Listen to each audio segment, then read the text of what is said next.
Hello, ladies. I am Kim Nave, and I am so happy to be back here again to chat a little bit more about mindset. I enjoyed being here Monday night with y'all. I hope that it was helpful and informative for you, that you've been able to use some of the things that we talked about. Hey, Tracy, how are ya? And I just wanted to share some more things about mindset this week. I know that you guys know how important it is.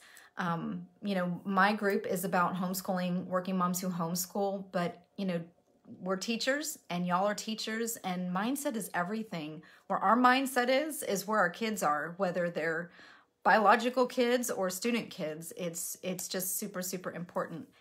Hey, Brooke and Mackenzie, how are you?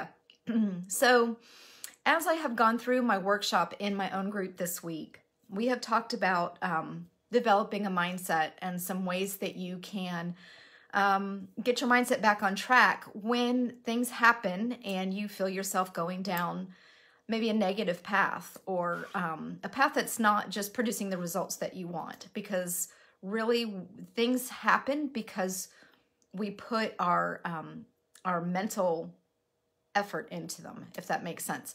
So I'll try to explain that a little bit more. The things that we think about are the things that we bring into being. I usually have a sign, well, before I had all my Wonder Woman stuff up, I have a sign in my office that says attitude equals attraction. So what you're thinking about, what you're feeling, those things are what you're bringing to you, right?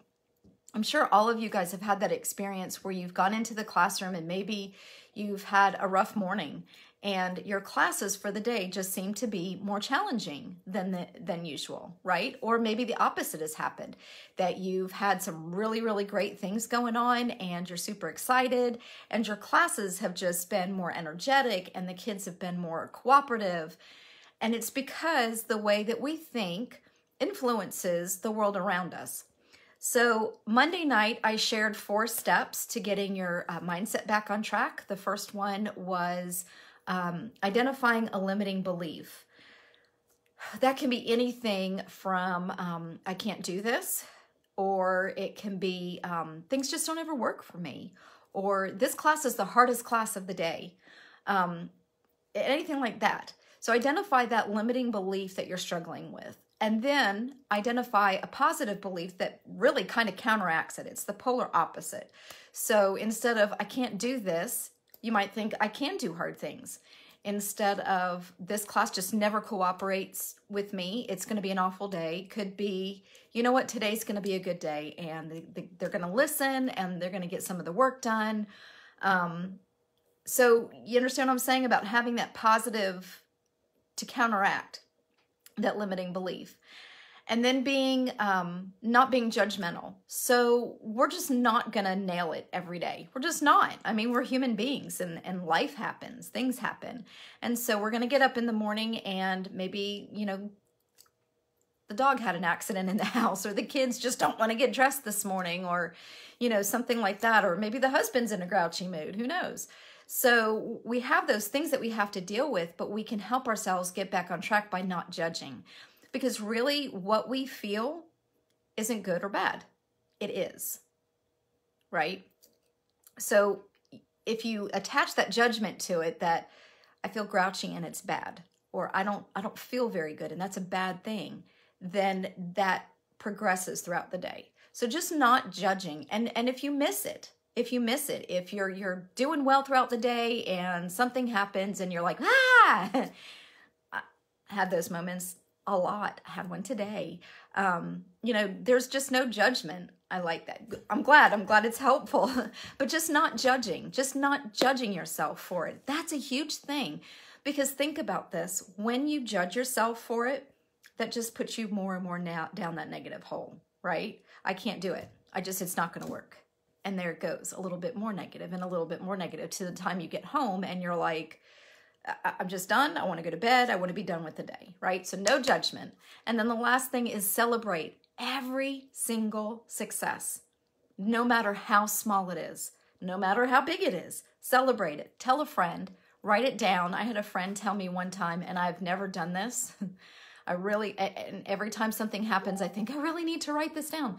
But she said, get one of those big poster boards, and every time something good happens, stick it on that poster board. Just a quick little blurb. Let's see, for me, my son did his math and didn't miss anything on his math today. That's a big win.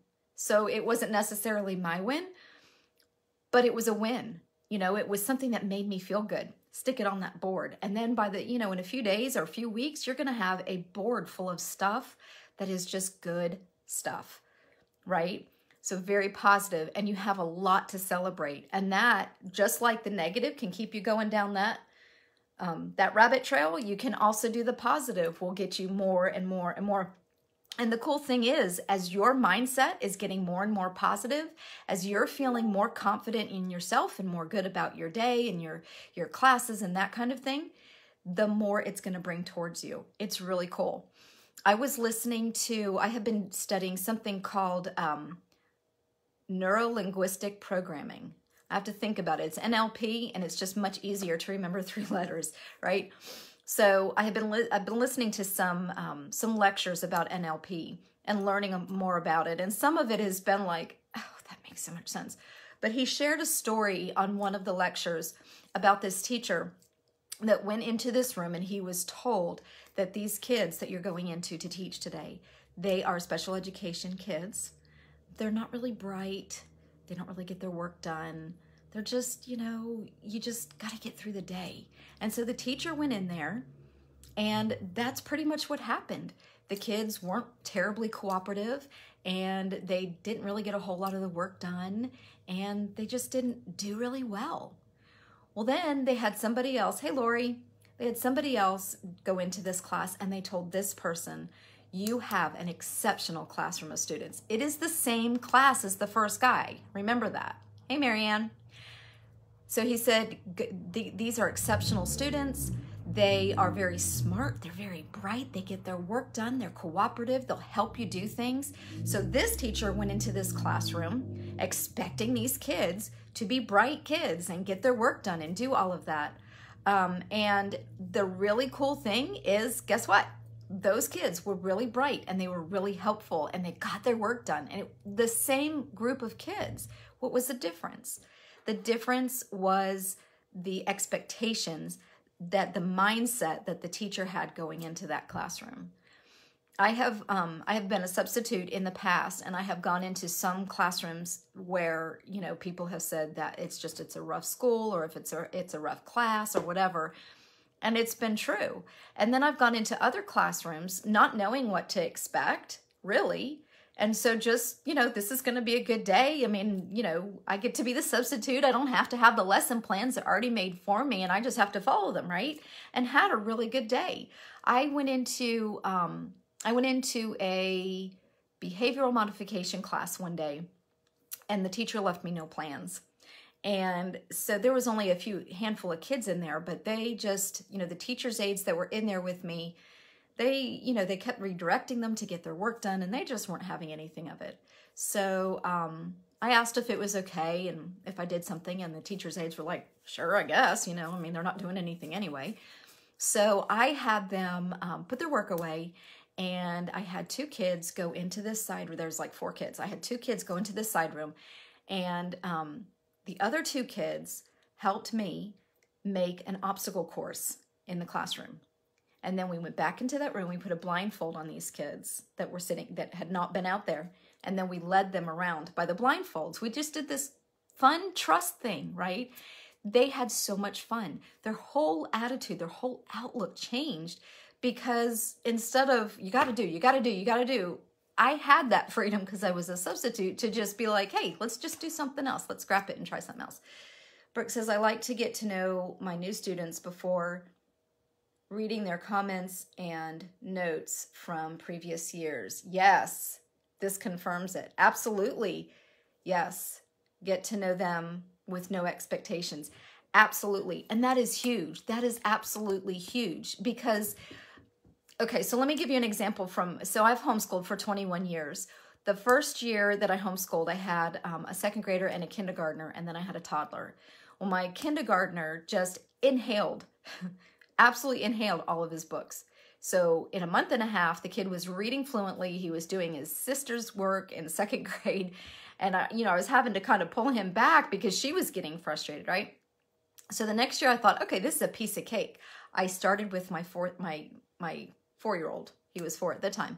And I started doing phonics with him, and talk about pulling hair out and it was awful. It was miserable.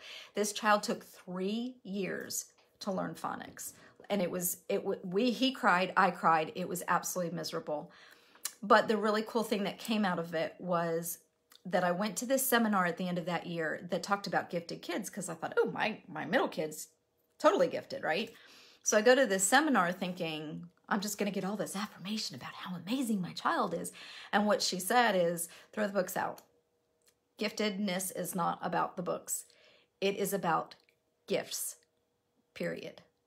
So I went home, and I took that home with me to my 3rd child, who was so struggling with phonics and everything. And we just worked on the gifts. He can take anything apart and put it back together. He's that kid that steps back and he studies everything and he doesn't move until he knows everything that he's going to do. He's very analytical, right? Well, this same kid hit about 3rd or 4th grade and decided he loved dragons. And so he picked up the book Aragon, and read it cover to cover. And I thought, there's no way this child is going to read this. Like, he's going to get frustrated with it. He read it cover to cover. And not only did he read it, but he kept coming back to me going, Mom, let me tell you what happened in this chapter. Mom, let me tell you what happened in this chapter. Mom, let me tell you what happened. So I instead of putting him in that box, man, you took so long to learn phonics, and I just don't think it's going to work, man. I just don't want you to be disappointed. I let him have that chance. And I really feel like that helped him. That gave him that confidence that he needed. And this same kid that I thought, oh my God, I'm going to go to college changing his diaper. I mean, he just wanted nothing to do with school forever. Graduated having taken physics and trigonometry, and getting A's. So we've just got to be careful of the expectations we put on these kids, of our own mindset, of our own expectations, no matter what we're hearing, and trying to block that stuff out, and just keeping our mindsets in a positive way and using those 4 steps over and over. What are those limiting beliefs? If you feel like you keep going into the classroom every day and this classroom just isn't working and they're not cooperating, let's try a mindset shift. What's the limiting belief? And I'm not saying that it's your fault as the teacher, but you going in there can be such a huge influence, and it's a domino effect. You have that positive, you make that choice to identify that limiting belief, change it out with a positive belief. Don't judge yourself when you miss it. Celebrate the small successes and bring that into the classroom, and watch the difference that it can make. These kids can be resilient. Even when they've come from crappy backgrounds, they can be so resilient. They can learn, they can be empowered to go on to do great things, no matter what it looks like that first day of school, that first week of school. Or even, I've had kids in my therapy that just struggled and struggled and struggled. And everybody, they had seen several different therapists in the office, and everybody kept saying, he's a this, and he's a that, and he's a this. And, I'm just that person that refuses to believe all that nasty stuff. And I mean, at some point it's confirmed that does happen. But I had one kid in particular that I remember that I just kept telling him, so, I mean, that's what you were yesterday. That's who you were before. That doesn't necessarily mean who you are now. And to see that change in him, just having that one person, and that is research based, it takes one person to believe in somebody in order to turn their life around. So I'd encourage you guys as teachers. I know you guys are under so much pressure. My prayers, my heart is with you guys. I can't imagine the struggles that you guys are having with things as crazy as they are in the classroom right now.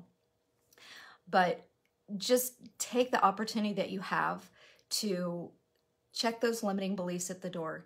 Help your kids identify the limiting beliefs. So you're saying this is hard. What makes it hard? And you don't have to go, well, let's identify a limiting belief, because some of them will look at you like you've lost your mind. Because I've done that, and they do.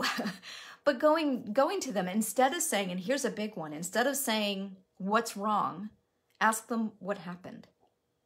or what's going on, because then their feelings are not, then they're not being taught that their feelings are wrong or what they're doing is wrong.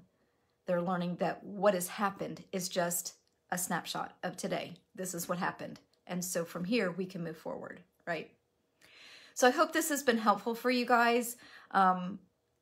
I would love to help you. If you have any questions or anything, you're welcome to throw them in the comments and I will check back with the comments. I really, really appreciate the time that Anna and Mallory have given me to be in here with you guys, and I would love to be able to chat with you otherwise. So you guys have a great rest of the night, and I will see you later. Bye for now.